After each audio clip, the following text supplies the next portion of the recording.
The Mustang sat in Emily's driveway like a forgotten relic, its weathered frame contrasting against the tidy suburban lawns around it. The neighbors whispered every time they passed by, curious, amused, even a little judgmental. To them it was just an old rust bucket, taking up space where a shiny modern car should have been. But to Emily it was a dream waiting to be reborn. Every evening after work, she rolled up her sleeves and dedicated herself to the car. The hood stayed open more often than closed. Tools scattered across the concrete like soldiers in battle.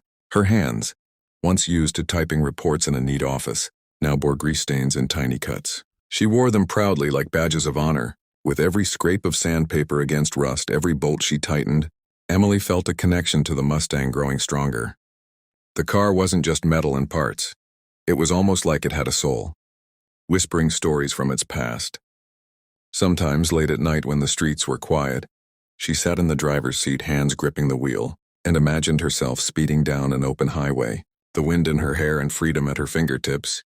The neighbors didn't understand. Why put all that effort into something that'll never run right?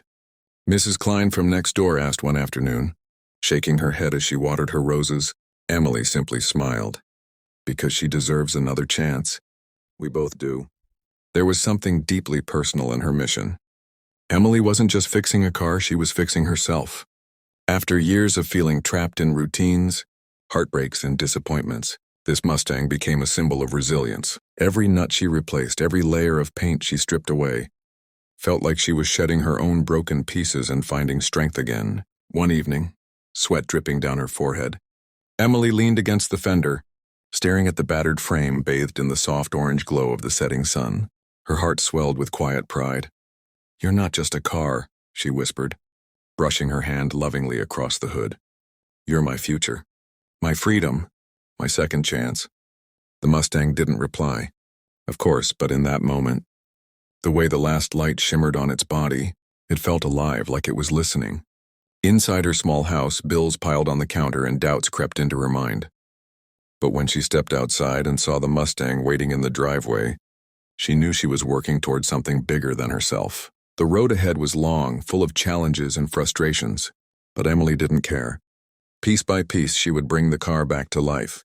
And in doing so, she would bring herself back too. From across the street, hidden behind the curtains of his own house, Mr. Thompson watched silently. His expression carried a weight Emily couldn't see. He knew this wasn't just about fixing a car. He knew the Mustang still held secrets that would one day change her life forever.